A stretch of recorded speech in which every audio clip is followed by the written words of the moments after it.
आज हम पढ़ेंगे इंट्रोडक्शन ऑफ बायोलॉजी।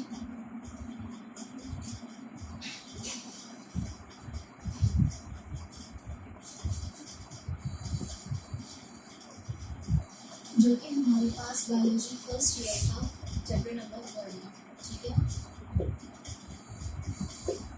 सही। इस चैप्टर के अंदर हम डिफरेंट चीज़ें पढ़ेंगे। सबसे पहले हम पढ़ेंगे कि हमारे पास बायोलॉजी जो हम पढ़ने जा रहे हैं इसकी डेफिनेशन क्या है। से आप लोग 9th क्लास के अंदर पढ़कर आए हैं कि बायो का जो वर्ड है उसकी मीनिंग है लाइफ और लोगोस का मतलब है स्टडी। इसका क्या मतलब हुआ कि बायोलॉजी क्या है हमारे पास स्टडी ऑफ लाइफ। ठीक, इसका ये मतलब हुआ कि हमारे पास जितनी भी लाइफ जो हमारी इस दुनिया के अंदर एग्जिस्ट करती है उसकी स्टडी को हम देखेंगे बायोलॉजी। बायोलॉजी सिर्फ और सिर्फ हमारे पास लिविंग ऑर्गेनिज्म की स्टडी का नाम नहीं है। ठीक है, हमारे पास जो जितने भी लिविंग ऑर्गेनिज्म हैं वो डिपेंड करते हैं नॉन लिविंग ऑर्गेनिज्म पर भी। फॉर एग्जांपल हमारे पास वाटर है, सही है, हमारे पास सॉइल है, हमारे पास एयर है, हमारे पास सैंड है, हमारे पास लैंड है। ये सारी चीज़ें क्या हैं लिविंग ऑर्गेनिज्म की भी रिक्वायरमेंट है। ठीक है, अगर आप देखें वाटर को, फॉर एग्जांपल अगर आप ले लें वाटर, वाटर क्या है मैरीन लाइफ के लिए बहुत ज़्यादा इम्पोर्टेंट है। वाटर नहीं होगा तो मैरीन लाइफ के अंदर जितने भी इक्वेटिक ऑर्गेनिज्म होंगे वो डेथ हो जाएंगे, उनकी डेथ हो जाएगी। सही है, इसके अलावा वाटर जो है हमारे पास जो टेरेस्ट्रियल एनिमल है जो हमारे पास लैंड के अंदर है उनके लिए भी वाटर बहुत ज़रूरी है। क्यों ज़रूरी है? क्योंकि वाटर नहीं होगा तो वो सर्वाइव नहीं कर पाए। ठीक है, हमारी बॉडी जो होती है उसका 70% किससे बना हुआ है? हमारी बॉडी का 70% बना हुआ है वाटर से। तो इसका मतलब हुआ कि human being as an human being अगर हमें भी वाटर नहीं मिलेगा तो हम क्या हो जाएंगे, हम भी एग्जिस्ट नहीं करेंगे। ठीक है, अगर एयर की बात कर ली जाए तो एयर भी क्या है नॉन लिविंग है, लेकिन एयर ना हो तो आप सांस नहीं ले पाओगे। ऑक्सीजन नहीं हो या ऑक्सीजन के अंदर डिफरेंट हमारे पास एलिमेंट आ जाए like carbon dioxide, nitrogen dioxide, इस तरह के एलिमेंट हमारी ऑक्सीजन के अंदर आ जाए तो तब भी क्या होगा, आप नहीं सर्वाइव कर पाओगे। क्यों? क्योंकि आपकी जो एयर है वो पॉल्यूट हो गई है। पॉल्यूट होने की वजह से आपको फ्रेश एयर नहीं एक्सेल कर पाओगे, जिसकी वजह से क्या होगा, लाइफ के ऊपर डिस्टर्बेंस आएगी। ठीक है, ये तो थी एग्जाम्पल। अगर आप सॉइल को भी देखें तो सॉइल के अंदर भी हमारे पास डिफरेंट एलिमेंट होते हैं। ठीक है, सॉइल के इसके अंदर मैग्नीशियम है, कैल्शियम है। अगर आप अपनी बॉडी को देखें तो आपकी बॉडी के अंदर भी ये सारी चीज़ें पाई जाती हैं। अगर सॉइल नहीं होगा तो फर्टिलाइजेशन नहीं है, एग्रीकल्चर का मतलब प्रोसेस नहीं होगा, एग्रीकल्चर नहीं होगा तो आप खाओगे कहाँ से, एनिमल कहाँ से खाएंगे। ठीक है, अगर आप समंदर में देख लें तो सी के अंदर भी हमारे पास बहुत सारे सॉइल होता है, सॉइल के अंदर एलिमेंट होते हैं जिसकी वजह से फिशेस जो होती है अपना खाना वगैरह कर रही है। सही, इसका मतलब ये हुआ कि हमारे पास बायोलॉजी सिर्फ और सिर्फ स्टडी ऑफ लाइफ नहीं है, बल्कि लाइफ के साथ हमारे पास जो नॉन लिविंग थिंग है उनकी स्टडी जो रिलेट करती है लाइफ से।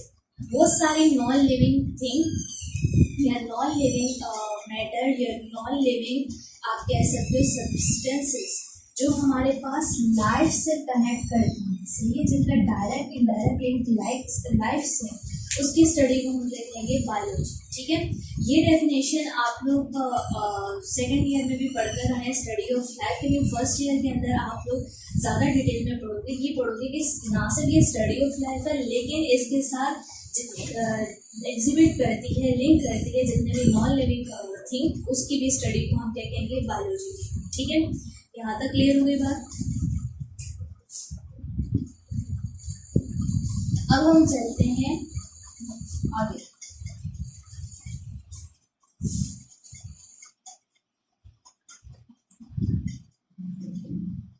अच्छा, बायोलॉजी जो है आप लोग 9th क्लास में पढ़कर रहे हो कि अगर बायोलॉजी के अंदर हम स्टडी कर रहे हैं, आप लोग अगर स्टडी कर रहे हो प्लांट की तो वो कहलाएगी बॉटनी। अगर आप लोग स्टडी कर रहे हो एनिमल तो वो हमारे पास कहलाएगी ज़ूलॉजी। ठीक है, सिर्फ इन दोनों चीज़ों पर हमने क्यों फोकस रखा, क्योंकि ये जो चीज़ है वो हमारे पास बेस है। जब हमारे पास बायोलॉजी का कॉन्सेप्ट आया था तो साइंटिस्ट ने कहा कि बायोलॉजी जो है स्टडी ऑफ लाइफ है, और लाइफ को उन्होंने दो चीज़ों में डिवाइड कर दिया। वो कौन कौन सी दो चीज़ें थी? एक को उन्होंने नाम दे दिया प्लांट किंगडम का,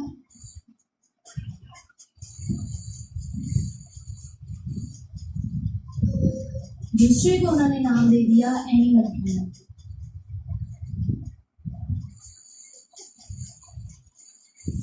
यानी जब बायोलॉजी अपने डेवलपमेंट के प्रोसेस में था, जब साइंटिस्ट बायोलॉजी के ऊपर वर्क कर रहे थे, जब शुरू में जब बायोलॉजी डेवलप हो रहा है, ठीक है, तब क्या हुआ, तो साइंटिस्ट ने लिविंग ऑर्गेनिज्म को दो चीज़ों में डिवाइड किया था।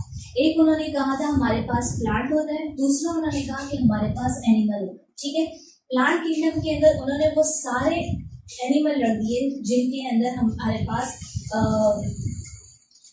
डिफरेंट प्लांट आ जाते हैं जो अपना खाना खुद बनाते हैं, जिनके अंदर क्लोरोफिल होता है। ठीक है, उसके बाद उन्होंने बात करी थी एनिमल किंगडम। एनिमल किंगडम के अंदर उन्होंने वो सारे एनिमल रख दिए जो खाने के लिए दूसरे ऑर्गेनिज्म के ऊपर डिपेंड करते हैं। ठीक है, वो अपना खाना खुद नहीं बनाते, यानी दूसरे लिविंग ऑर्गेनिज्म पर डिपेंड करते हैं। और ऐसे ऑर्गेनिज्म जिन्हें डिफरेंट ऑर्गेनिज्म के ऊपर डिपेंड करना हो अपने खाने के लिए, उन्हें हम क्या कहते हैं? हीटेरोट्रॉफ। सही है, तो उन्होंने कहा साइंटिस्ट ने कि हमारे पास बायोलॉजी जो है वो क्लासिफाई होती है दो किंगडम में। सही है, एक किंगडम को नाम दे दिया उन्होंने प्लांट किंगडम, एक किंगडम को नाम दे दिया एनिमल किंगडम। जो हमारे पास प्लांट किंगडम था उन्होंने कहा कि ये डिपेंड करता है, ये अपना खाना खुद बना लेता है।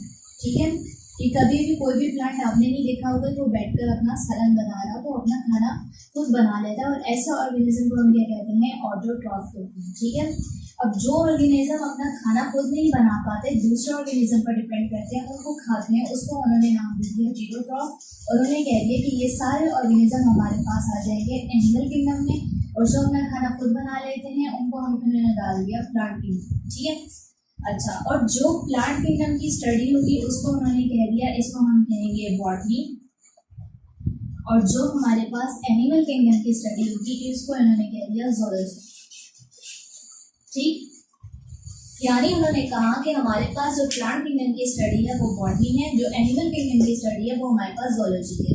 वो सारे एनिमल, जो सारे लिविंग ऑर्गेनिज्म जो अपना खाना खुद बनाते हैं वो हमारे पास ऑटोट्रॉफ है, और वो सारे ऑर्गेनिज्म जो खाने के लिए किसी पर डिपेंड करते हैं वो हमारे पास हीटेरोट्रॉफ है। ठीक है, ये तब की बात है जब बायोलॉजी डेवलप हो रही। ठीक, उसके बाद क्वेश्चन अराइज हुए। वो क्वेश्चन क्या अराइज हुए?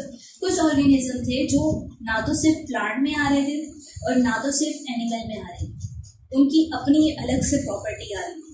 अब उनका क्या करें? क्योंकि कुछ ऑर्गेनिज्म है वो ऑटोट्रॉफ तो थे, सही है, लेकिन उसके अंदर सेल वॉल नहीं थी। और प्लांट के अंदर सबसे मेन चीज जो डिफ्रेंशिएट करती है एनिमल से वो ये होती है कि जब प्लांट सेल होता है, ये प्लांट सेल फॉर एग्जांपल है, ठीक है, इस प्लांट सेल के पास एक आउटर लेयर होती है जिसको वो कहते हैं सेल वॉल। ये सेल वॉल जो होती है प्लांट में तो होती है, लेकिन ये सेल वॉल एनिमल में नहीं होती। ठीक है, लेकिन कुछ ऐसे ऑर्गेनिज्म थे जिनके अंदर सेल वॉल थी लेकिन वो ऑटोट्रॉफ से, अब उनका क्या करें? ऐसे बहुत सारे ऑर्गेनिज्म साइंटिस्ट ने डिस्कवर किए। जैसे जैसे वो दुनिया में चलते रहे, उन्होंने डिफरेंट स्पीशीज देखी, डिफरेंट ऑर्गेनिज्म देखे, तो उन्होंने कहा कि अब इनको किस में डालें। फिर हमारे पास यहाँ पर डेवलपमेंट हुई और फिर हमने बायोलॉजी के अंदर क्लासिफिकेशन करना शुरू कर दी। फिर साइंटिस्ट जो थे उन्होंने क्लासिफाई करा बायोलॉजी के किंगडम को 5 किंगडम। सबसे पहले हमारे पास कितने किंगडम थे? 2 किंगडम थे, जिसमें एक हमारे पास था प्लांट किंगडम, दूसरा था एनिमल किंगडम। अब क्या हुआ? नीड हुई, ज़रूरत महसूस हुई कि अब डिफरेंट ऑर्गेनिज्म भी हमने डिस्कवर कर लिए, उनको कहाँ डाला जाए। फिर साइंटिस्ट ने 5 किंगडम क्लासिफाई किया। ठीक है, अब वो 5 किंगडम कौन कौन से थे?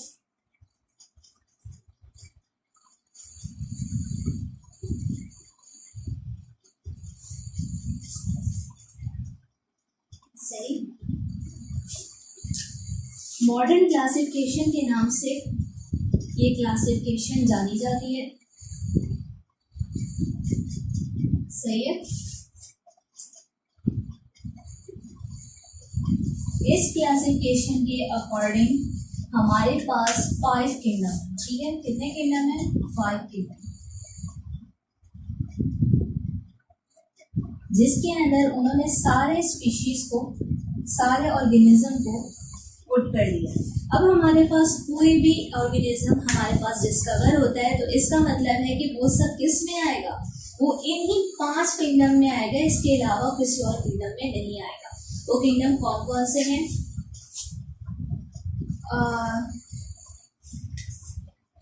मैं यहाँ पे चार्ट बना देती हूँ ताकि आप लोग को याद करने में आसान हो, ठीक है।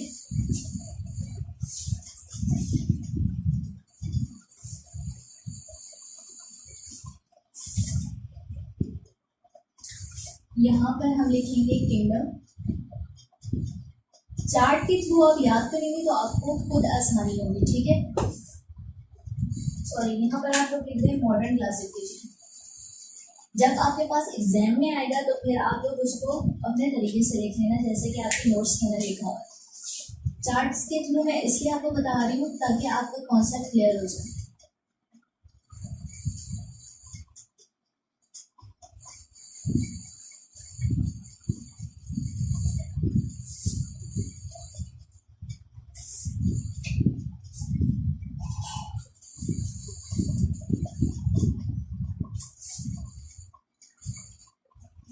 सबसे पहला जो किंगडम था उन्होंने इस किंगडम का नाम दे दिया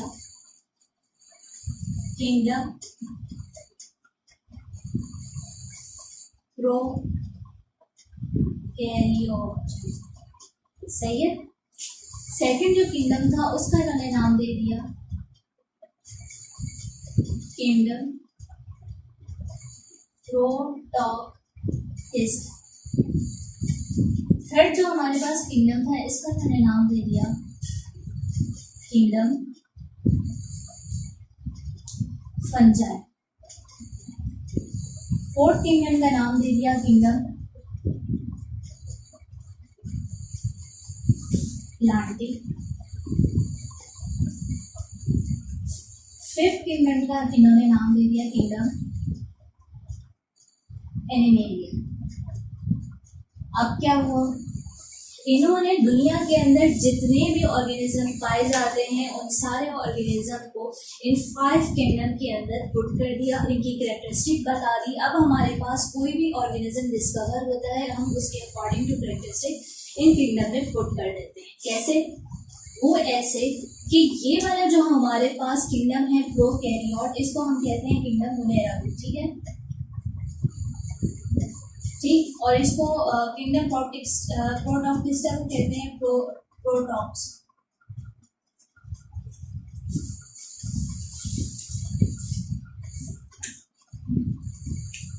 प्रोटॉक्टिस्टा कहते हैं, सही है, टिस्टा कहते हैं।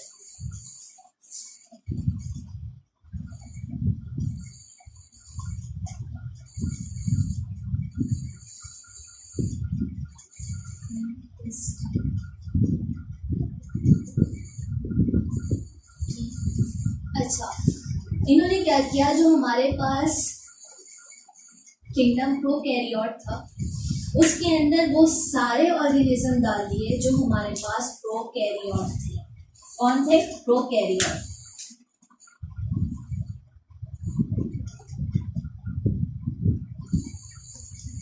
ठीक। अच्छा, और बाकी हमारे पास ये वाला जो किंगडम है इसके अंदर सारे ऑर्गेनिज्म डाले जो हमारे पास किंगडम प्रोकैरियोट, जो हमारे पास प्रोकैरियोट थे, सही। किंगडम प्रोकैरियोट के अंदर हमारे पास कौन से डाले? वो सारे ऑर्गेनिज्म जो हमारे पास प्रोकैरियोट थे। बाकी जो हमारे पास रिमेनिंग 4 किंगडम है इसके अंदर इन्होंने वो ऑर्गेनिज्म डाली जो हमारे पास यूकैरियोट। अब हमारे पास क्वेश्चन अराइज होता है कि ये प्रोकैरियोट और वो यूकैरियोट आखिर चीज क्या है? आपके पास ये सेल है, सेल के अंदर ये न्यूक्लियस, ठीक है, ये आपका न्यूक्लियस आता है। इस न्यूक्लियस के अंदर न्यूक्लिक एसिड होता है, ठीक है, इसको आप क्या कहते हो, इसको आप कहते हो न्यूक्लिक एसिड।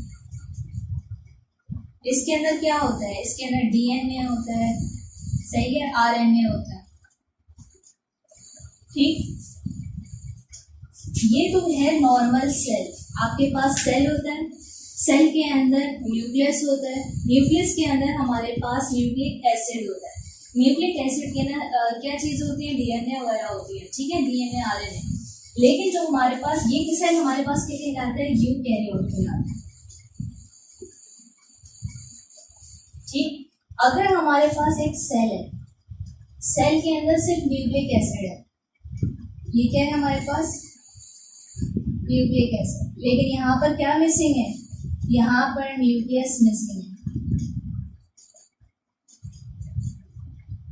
ठीक है। अब क्या हुआ, इसके अंदर तो न्यूक्लियस है, इसके अंदर न्यूक्लियस नहीं है, इसका मतलब ये हुआ कि ये क्या है हमारे पास, ये हमारे पास है प्रोकैरियोट। इसका मतलब हुआ जो हमारे पास किंगडम प्रोकैरियोटा है, इसके अंदर कितने कौन सा ऑर्गेनिज्म आएंगे, वही जो हमारे पास प्रोकैरियोट है, यानी जिनके पास न्यूक्लियस नहीं, ठीक है। अच्छा, सिर्फ न्यूक्लिक एसिड है, बाकी सारे हमारे जो 4 किंगडम है, kingdom Protoctista, kingdom Fungi, kingdom Plantae, kingdom Animalia, इनके अंदर हमारे पास क्या आ जाएंगे, वो सारे ऑर्गेनिज्म आ जाएंगे जो हमारे पास यूकैरियोट है, ठीक है। यहां तक बात क्लियर हो गई।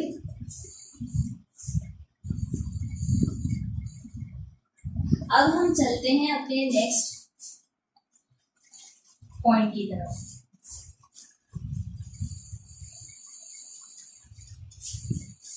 अच्छा, प्रोकैरियोट जो थे, इसके अंदर सिर्फ और सिर्फ 2 ऑर्गेनिज्म पाए जाते हैं, जो कि आपकी बुक के अंदर लिखे हुए हैं, आप बुक खुलकर देखिएगा, बाद में उसमें लिखा हुआ है बैक्टीरिया और लिखा हुआ है साइनोबैक्टीरिया, ठीक है। इसका ये मतलब हुआ कि आपके पास किंगडम प्रोकैरियोट है, वो सबसे सेपरेट है। कैसे, ये इसमें ये प्रोकैरियोट है, बाकी सारे हमारे पास यूकैरियोट है, ठीक है। प्रोकैरियोट के हमारे पास एग्जाम्पल बैक्टीरिया और साइनोबैक्टीरिया।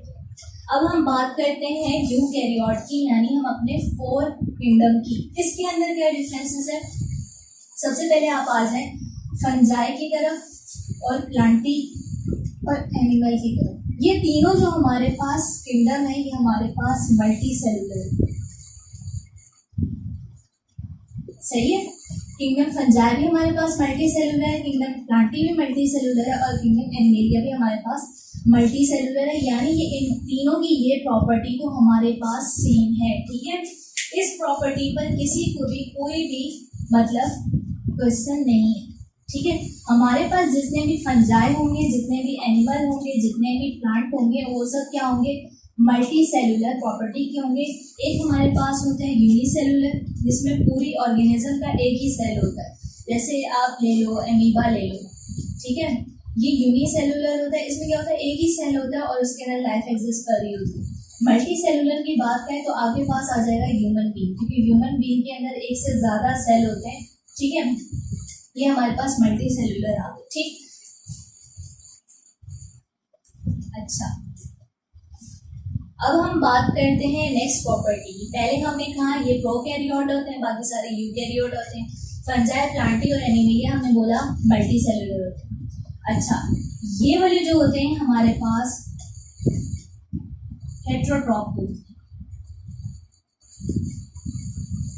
और एनिमेलिया भी हमारे पास हेटेरोट्रॉफ होते हैं, बट प्लांट किंगडम प्लांटी के सारे प्लांट हमारे पास ऑटोट्रॉफ है।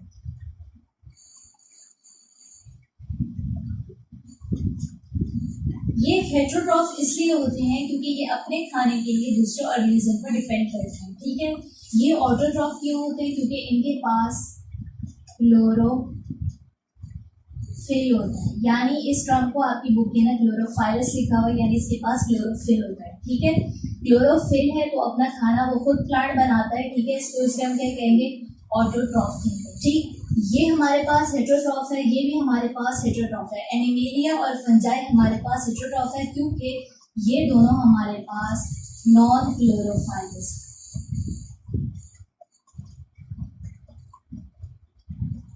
हम ना एनिमल के पास क्लोरोफिल होता है, ना फंजाई के पास हमारे पास क्लोरोफिल होता है। ठीक है,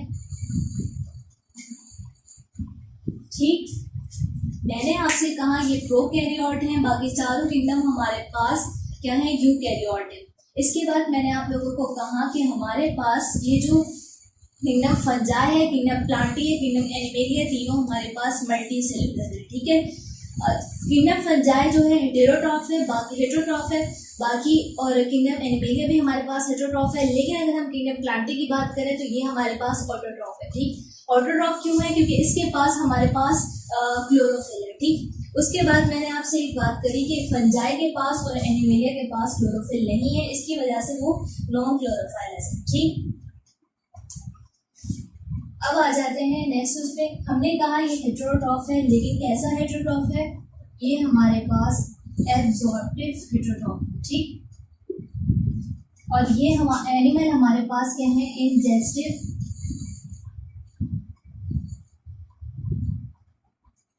हेटेरोट्रॉफ है। अब हमारे पास एब्जॉर्प्टिव हेटेरोट्रॉफ कौन कौन से होते हैं, ये टर्म समझना बहुत जरूरी है। एब्जॉर्प्टिव का मतलब ये हुआ कि हमारे पास जितने भी लिविंग ऑर्गेनिज्म है, ये फंजाई वाले, ये चीज़ें एब्जॉर्ब कर, ये ऐसा नहीं है कि ये खुद ब खुद बना रहे होते हैं अपना खाना, ये चीज़ें एब्जॉर्ब कर रहे होते हैं। ठीक, इंजेस्टिव हमने क्यों कहा, हमने इसलिए कहा क्योंकि ह्यूमन बीइंग ले लें, एनिमल ले लें, किसी को भी ले लें, वो सबसे पहले खाना क्या करेगा, इंजेस्ट करेगा, खाना मुंह पे अंदर डालेगा, मुंह पर अंदर डालने के बाद क्या होगा, वो ब्रेक डाउन हो जाएगा। ब्रेक डाउन किसके अंदर हो जाएगा, स्मॉल पीसेस में हो जाएगा। स्मॉल पीसेस में जब वो ब्रेक डाउन हो जाएगा तो फिर क्या हो जाएगा, फिर वो डाइजेस्ट हो जाएगा। ठीक है, ह्यूमन बीइंग कैसे खाना खाते हैं, सबसे पहले आप लोग अपने माउथ के अंदर डालते हैं, इंजेस्ट होता है, इंजेस्ट होने के बाद वो ब्रेक डाउन होता है, ब्रेक डाउन होता है स्मॉल पीसेस के अंदर, फिर क्या होता है, वो आपका खाना डाइजेस्ट हो जाता है। इसलिए ये क्या है, इंजेस्टिव हेटेरोट्रॉफ। हमने इसको अब्जॉर्प्टिव हेटेरोट्रॉफ क्यों कहा, फंजाई को इसलिए कहा क्योंकि ये खाना एब्जॉर्ब करता है, ये इंजेस्ट नहीं करता। फॉर एग्जाम्पल, आपके सॉइल के अंदर आपके पास वाटर है, सही है, या फिर आपका कोई भी कह सकते हैं कि आयन हो गया, कुछ भी हो गया, इस वाइज जो आपके पास सॉइल से जो है प्लांट खाना लेते हैं। ठीक है, उसमें आपके आयन हो गया, वाटर हो गया, सॉइल हो गई, सारी चीजें क्या करता है, ये एब्जॉर्ब कर रहा होता है, इसलिए कहेंगे एब्जॉर्प्टिव हेटेरोट्रॉफ। ठीक है,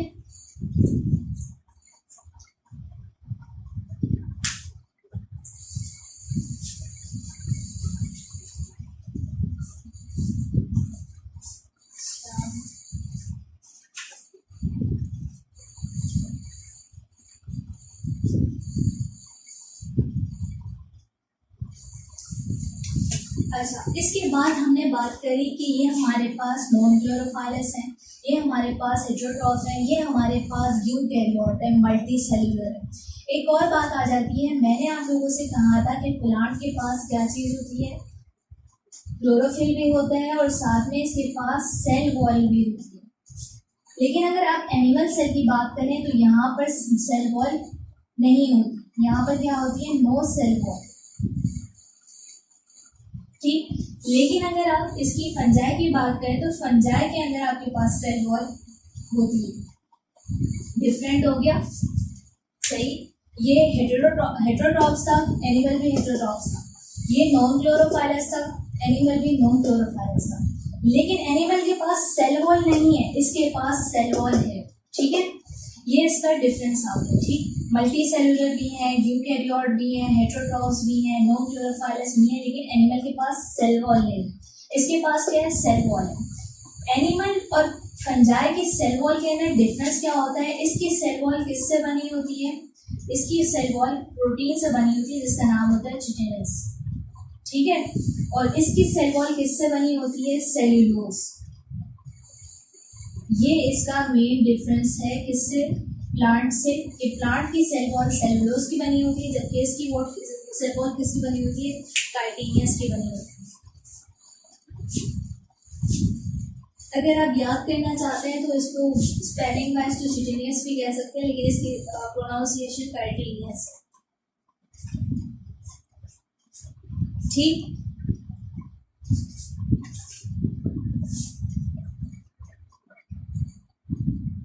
अच्छा, ये तो हमने बात कर ली कि हमारे पास डिफरेंट ऑर्गेनिज्म हैं, वो ऑर्गेनिज्म हमने यहाँ पे पुट कर दी। हमने किंगडम प्रोकैरियोट के बारे में बात कर ली, हमने किंगडम फंजाई, प्लांटी, एनिमलिया के बारे में बात कर ली, लेकिन हमने इस किंगडम की बात नहीं करी जो हमारे पास है, किंगडम प्रोक्टोप्टेस्टा।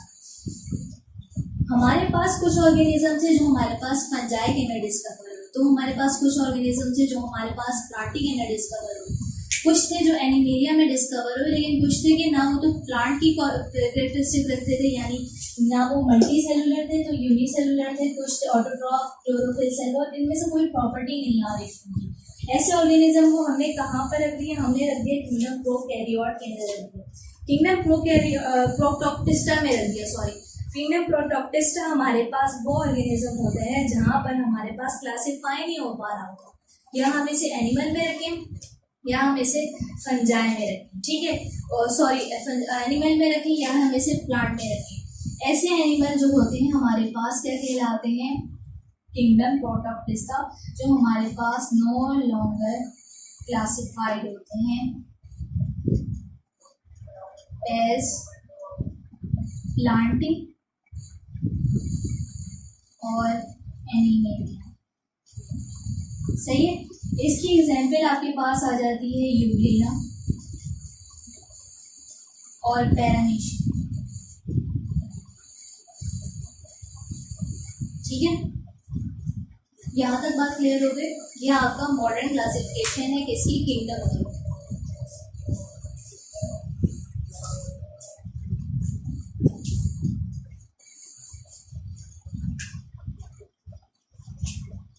ये आपके पास बुक के अंदर तो आपका पैराग्राफ ही लिखा हुआ है, अगर आपके पास वो एग्जाम के अंदर आता है तो तब भी आप लोगों ने पैराग्राफ ही लिखना है, ठीक है। इसमें ये जो मैंने चार्ट बनाया है, ये चार्ट मैंने इसलिए बनाया ताकि आपको समझ में आ जाए, लेकिन अगर आपके पास एग्जाम्स में आता है तो आप उसको अपना अब ऐसे हेडिंग वाइज करके लिखना, ठीक।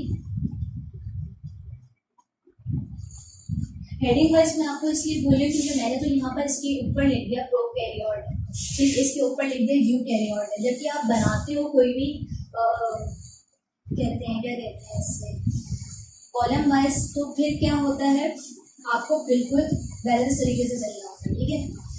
इसलिए मैं आपसे बोल रही हूँ कि आप जब भी बुक के अंदर एग्जाम्स के अंदर लिखते हो तो आप हेडिंग वाइज लिखते हो। अब हम चलते हैं अपने नेक्स्ट टॉपिक की तरफ, जो कि हमारे पास है ब्रांचेस ऑफ बायोलॉजी।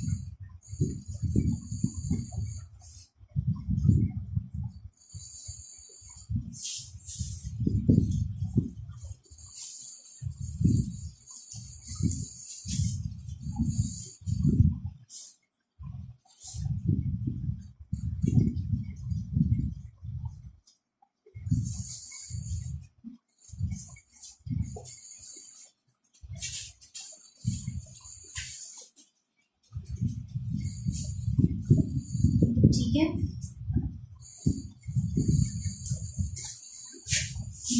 पहला टॉपिक हमारे पास क्या था, पहले हमने सबसे पहले क्या चीज़ पढ़ी, हमने बायोलॉजी की डेफिनेशन पढ़ी, डेफिनेशन ऑफ बायोलॉजी। उसके बाद हमने मॉडर्न क्लासिफिकेशन ऑफ किंगडम पढ़ा।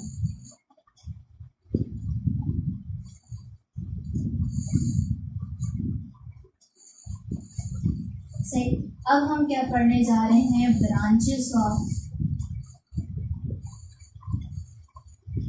बायोलॉजी। ये सारे टॉपिक आप लोग साथ के साथ याद करते जाएं ताकि आपका जब कंप्लीट हो जाए कोर्स तो आपको परेशानी नहीं हो, अपना पूरा जो कोर्स है उसको तैयार करने में, प्रिपेयर करने के एग्जामिनेशन के पॉइंट से, ठीक है। अब हम चलते हैं ब्रांचेस ऑफ बायोलॉजी में। ये सारे क्वेश्चन आपके पास रिटन में आते हैं, ठीक है, थ्योरी में आएंगे। अब हम चलते हैं ब्रांचेस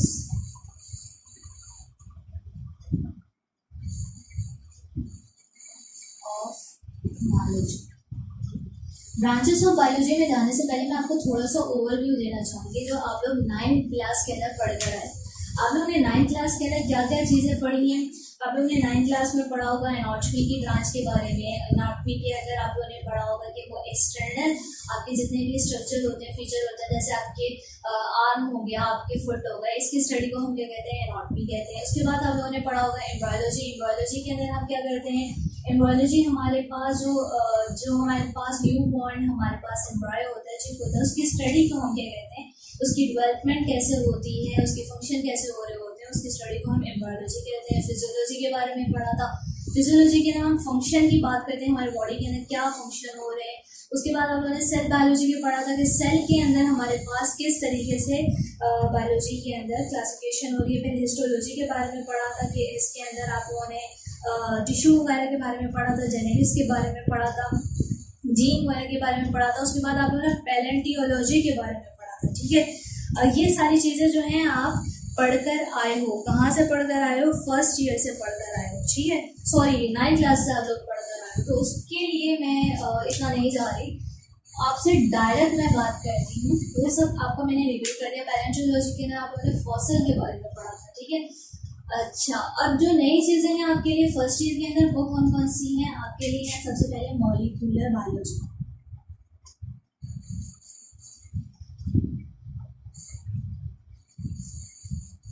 जो जो चीज़ें मैंने आप लोगों को बताई हैं वो आई थिंक आप लोगों को रिकॉल हो गई होंगी।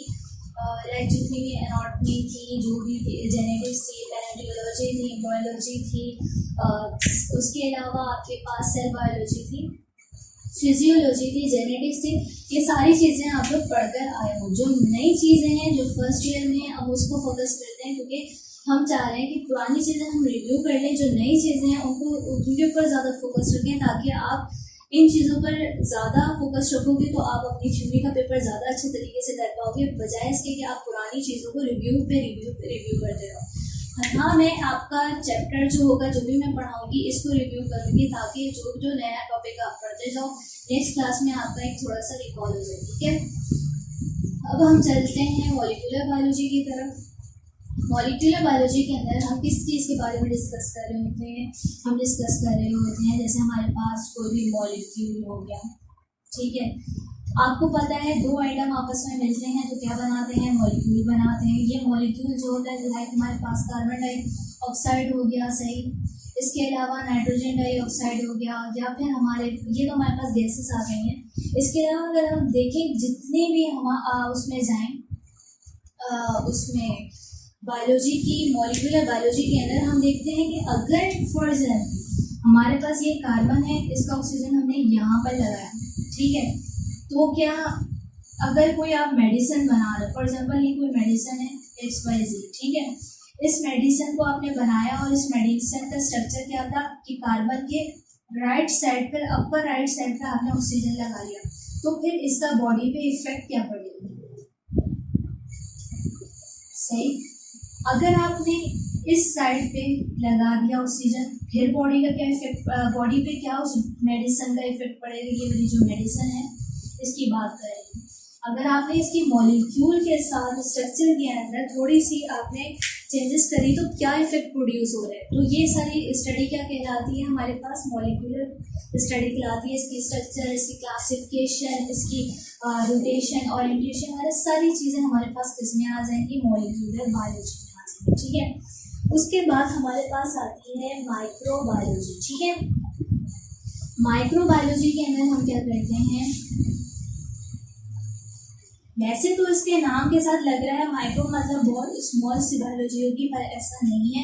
आगे आप जाओगे तो ये आपके पास एक बहुत बड़ी फील्ड आती है, लाइक इसके अंदर जो स्पेशलिस्ट करते हैं वो कहलाते हैं माइक्रोबायोलॉजिस्ट। अच्छा, और इसके अंदर क्या होता है कि आपके पास डिफरेंट लिविंग ऑर्गेनिज्म होते हैं जो आपकी नेकेड आई से नज़र नहीं आ रहे होते। वो ऑर्गेनिज्म जो होते हैं आपके माइक्रोस्कोप के साथ, इलेक्ट्रॉन माइक्रोस्कोप के अंदर नज़र आ रहे होते हैं। उनके स्ट्रक्चर क्या है, उनकी मतलब लाइफ साइकिल क्या है, ये इसकी स्टडी जो होती है, इनकी कितने अरसे के लिए ये जिंदा रह सकते हैं, किस इन्वायरमेंट में जिंदा रह सकते हैं, जितने भी माइक्रो ऑर्गेनिज्म, ठीक है, इसके अंदर हम क्या पढ़ेंगे, माइक्रो ऑर्गेनिज्म की जितनी भी स्टडी होगी उसको हम क्या पढ़ेंगे, माइक्रो बायोलॉजी में पढ़ेंगे। सही है। अच्छा, इसके बाद हमारे पास एक और ब्रांच आती है, वो हमारे पास, ये सारी ब्रांचेस आपके लिए शायद नहीं है।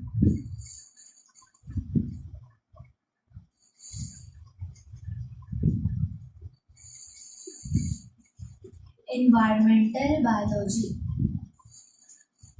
सही। एनवायरमेंटल बायोलॉजी हमारे पास बायोलॉजी की वो ब्रांच है जिसमें हम पढ़ते हैं एनवायरमेंटल चेंजेस के बारे में। आपके एनवायरनमेंट जो हो रहा होता है ये अभी ऐसा है, तो 10 साल बाद आपका एनवायरनमेंट कैसा होगा, 20 साल बाद आपका एनवायरनमेंट कैसा होगा।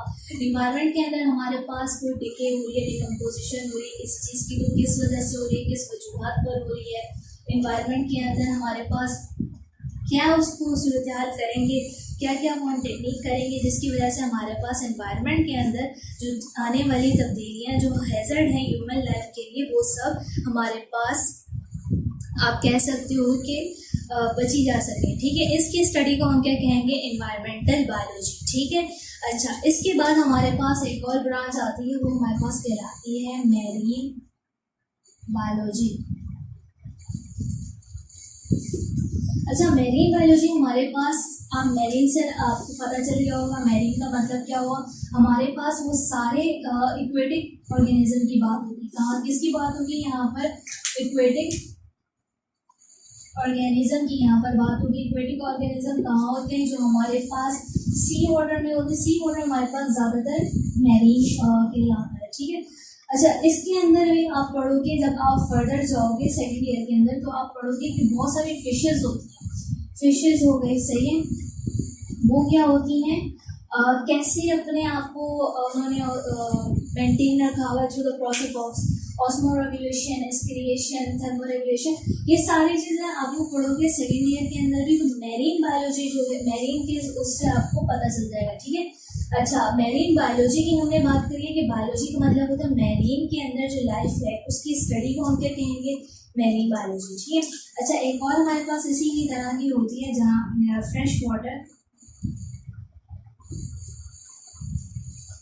बायोलॉजी। अच्छा, फ्रेश वाटर बायोलॉजी क्या होती है, सेम ये उसी तरह के हमारे पास इक्वेटिक ऑर्गेनिज्म होते हैं, वो हमारे पास सी में नहीं होते। इस बार हमारे पास इक्वेटिक ऑर्गेनिज्म कहाँ पर होंगे, हमारे पास वो होंगे फ्रेश वाटर। बहुत सारे ऑर्गेनिज्म हमारे पास होते हैं फ्रेश वाटर में, उनकी स्टडी को हम क्या कहते हैं, फ्रेश वाटर बायोलॉजी। ठीक है। अच्छा जी, इसके बाद हमारे पास एक आप लोगों ने नई ब्रांच आप लोगों ने सुनी होगी, पढ़ी, देखी, अभी आप लोग फिलहाल देख रहे होंगे अपनी बुक के अंदर, पैरासाइटोलॉजी। ठीक है। अच्छा, पैरासाइटोलॉजी हमारे पास कौन सी ब्रांच है, पैरासाइट हमारे पास कौन से होते हैं, हमारे पास वो सारे ऑर्गेनिज्म होते हैं जो हमारे पास ह्यूमन बीइंग के लिए हमारे कह सकते हो कि ये उन पर डिपेंड करते हैं। फॉर एग्जांपल, जितने भी पैरासाइट होते हैं वो हमारे, आप मॉस्किटो को ले लो, मॉस्किटो क्या करता है, मॉस्किटो यही करता है, आपका ब्लड ले रहा होता है, ब्लड के थ्रू क्या होता है, कभी कभार मलेरिया आ जाता है। तो जितने भी हमारे पास ये छोटे छोटे पैरासाइट हैं जिनकी वजह से हमारे पास डिजीजेस कॉज होती हैं, तो उनके लिए हम पहले डिजीज की तरफ कैसे जाएंगे, जब तक हम पैरासाइट को नहीं पढ़ लेंगे। तो पैरासाइट की जो भी स्टडी होगी वो हमारे पास क्या कहलाएगी, पैरासाइटोलॉजी कहलाएगी। ठीक है।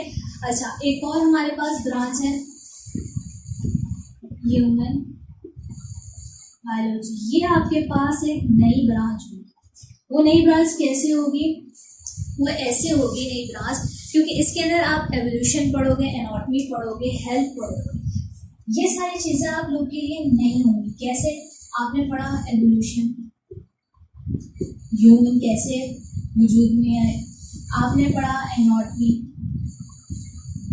फॉर एग्जांपल, अगर आपके पास कोई मंकी है, तो सॉरी ह्यूमन बायोलॉजी है, तो एनाटॉमी यानी ह्यूमन के अंदर जो आपका फुट है, आपका आर्म है, ये जो इसके फीचर हैं वो कैसे हैं। ठीक है। फुट, आर्म के अंदर हैंड है, हैंड के अंदर कितनी फिंगर्स हैं। ठीक, अच्छा, उसके बाद हेल्थ के बारे में पढ़ोगे, इनहेरिटेंस के बारे में पढ़ोगे। हेल्थ जो होती है ह्यूमन बीइंग की बहुत ज़्यादा ज़रूरी होती है। हेल्दी है तो बस सब ठीक है, हेल्दी नहीं है तो कुछ भी ठीक नहीं है।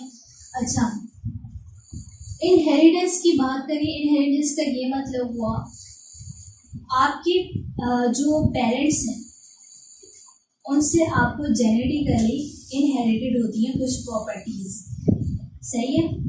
उन प्रॉपर्टीज की स्टडी भी आपके पास क्या कहलाएगी, ह्यूमन बायोलॉजी। यानी ह्यूमन बायोलॉजी के अंदर आप पूरे ह्यूमन की लाइफ के बारे में पढ़ोगे, ह्यूमन की बॉडी के बारे में पढ़ोगे, ह्यूमन कैसे वजूद है ये पढ़ोगे। एक एक चीज़ जो ह्यूमन से रिलेटेड है वो सब आप कहाँ पढ़ोगे, ह्यूमन बायोलॉजी के अंदर। ठीक है, इसकी स्टडी को हम क्या कहेंगे, ह्यूमन बायोलॉजी। ठीक। अच्छा, एक और हमारे पास आती है सोशल बायोलॉजी। अपने नाम से पता चल रहा है सोशल, यानी सोशल आप किसको कहते हो, जो आपके पास जो होते हैं आस पास के मतलब आपका जो एक इन्वायरमेंट है उससे टच में रहते हैं, उसको आप सोशल कहते हो ना। आप कहते हो कि आपके यहाँ आप रहते हो, आपके आसपास के जितने भी लोग हैं वो आपके क्या कहलाते हैं, सोशली। आपका अगर हम उससे लिंक है तो आपका लिंक कहलाएगा कि आपको उनसे सोशली लिंक है। ठीक है। अच्छा, अगर आप उन लोगों के साथ अपनी रिप्रोडक्शन का प्रोसेस करते हो तो फिर क्या होता है, फिर यही होता है। अगर इन्होंने यहाँ पर बात करी है कि स्पीशीज की बात करी है। सही है। स्पीशीज फॉर एग्जांपल आपके पास वो होती हैं जिनके साथ आप रिप्रोडक्शन का प्रोसेस करें तो फिर क्या हो कि आपके पास आपके पास जो जनरेशन होगी वो फर्टिलाइज होगी। सही है। फॉर एग्जांपल आपकी यहाँ पर किसी ने अमेरिका के अंदर शादी कर ली तो वहाँ पर जो ह्यूमन, सही है, जो आपके अमेरिका के अंदर ह्यूमन बीइंग है, जो पाकिस्तान की ह्यूमन बीइंग है, वो बिल्कुल सेम फीचर के होते हैं। ठीक है, उनकी जो बॉडी जो होती है वो सेम होती है। इसका मतलब हुआ कि हम सब इंसान एक स्पीशीज के हैं, सारे बिल्लियाँ एक स्पीशीज की हैं, सारे मंकी एक स्पीशीज के हैं। ठीक है। इनका आपस में सोशली कनेक्शन, इनका सोशली आप कह सकते हैं कि रहने का तरीका, इनके सोशली ख्यालात, इनका सोशली कॉन्टेक्ट, ये आपकी स्टडी क्या कहलाएगी, सोशल बायोलॉजी कहलाएगी। ठीक है। अच्छा, इसके बाद आपकी बुक के अंदर है बायोटेक्नोलॉजी।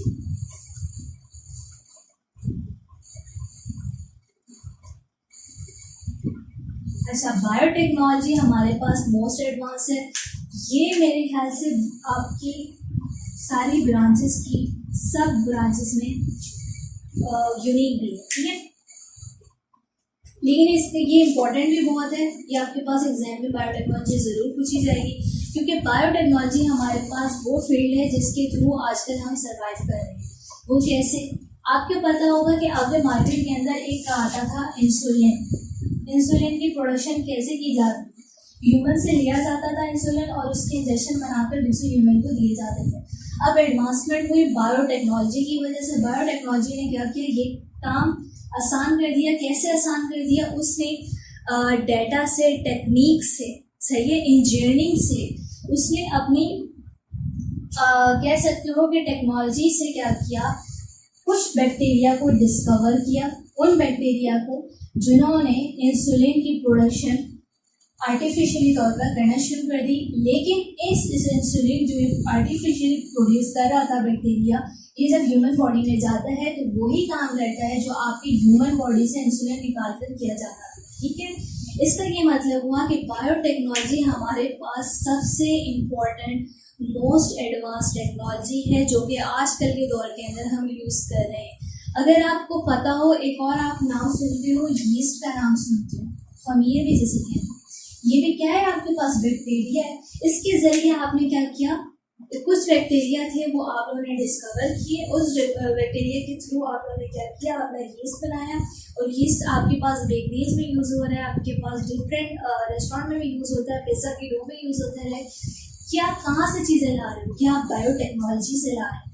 आप पहले डिस्कवर कर रहे हो कुछ ऐसे ऑर्गेनिज्म जिनकी मदद से टेक्निक के थ्रू, ये नहीं कि खुद ब खुद, टेक्निक के थ्रू आप लोग अपनी कोई चीज़ बना लो जिससे बेनिफिट हो, बेनिफिशियल हो जो ह्यूमन लाइफ के लिए। ठीक है, ये तो थी हमारे पास ब्रांचेस।